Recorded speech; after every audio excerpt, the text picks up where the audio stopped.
The four Americans were South Carolinians, and they went to Mexico for a medical procedure. Two got killed, two were kidnapped and tortured. Here's what I'd say to the cartels.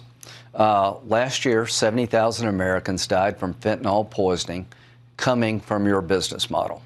You're a bunch of terrorists. You need to be treated as terrorists. You're killing more Americans in a single year than we lost in Vietnam.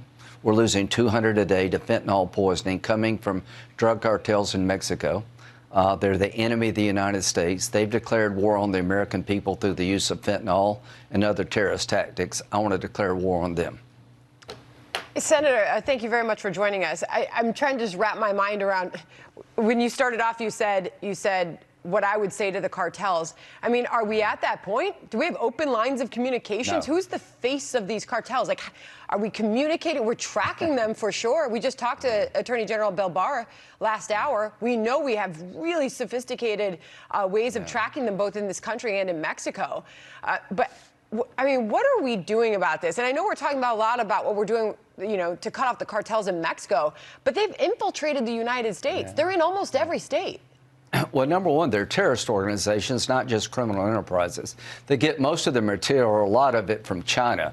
So why do I want to make them a foreign terrorist organization under U.S. law?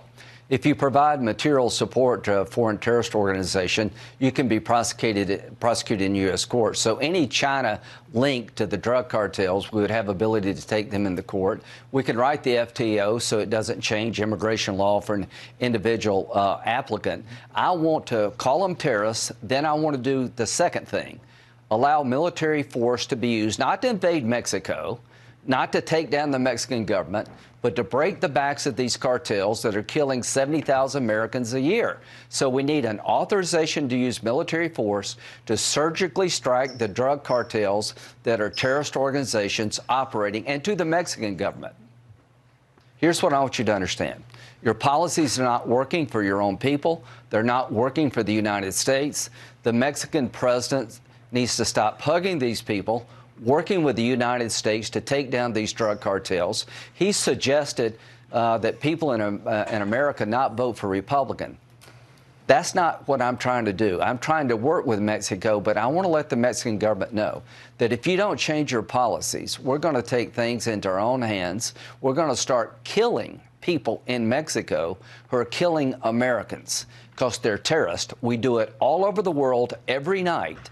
We have all the legal authority we need to go after these drug cartels if we change our laws. All right. So a number of things in there, Senator. Let's break those down. First of all, this idea of breaking the backs of the cartels, attacking the cartels. It seems to me that you would have to have buy-in from the Mexican government to do that. Otherwise, you could be accused of committing an act of war on foreign soil. Plan Colombia in the 1990s. We had the cooperation of the Colombian government. And then you mentioned this when we first sat down, is you challenged the Mexican government to hand over the 5 people that they tied up and left the apology letter with. Well, so let's build out on what you said. Does the United States have the ability to defend the American people against threats at home and abroad? The answer is yes. Did we ask the Taliban permission to kill the Al-Qaeda leader in Kabul? No, but that was Afghanistan. It doesn't matter where the threat comes from. We have the ability to go after terrorist organizations that are doing harm to our country. Is it fair to say that the drug cartels in Mexico are a bunch of terrorists? That's the way they do business. They use terrorism to live large. They're creating an environment in America where we're losing more citizens based on their activity than the Taliban and Al-Qaeda combined by about 50 times a year. We do have the legal ability to strike terrorists wherever they reside in Iraq, Syria, and in Mexico. So to the Mexican government, the best thing that could happen to you and us is for us to work together to take these cartels down. The hug approach is not working. As you allow your nation to become a narco-terrorist state, the United States has the legal ability and the moral right to strike to every parent out there who has lost a child to fentanyl poisoning. My goal is to go after the people who killed your children, drive them out of business, blow up their labs, put them in jail, and kill them, to break their backs. Are we doing enough to cut them off here?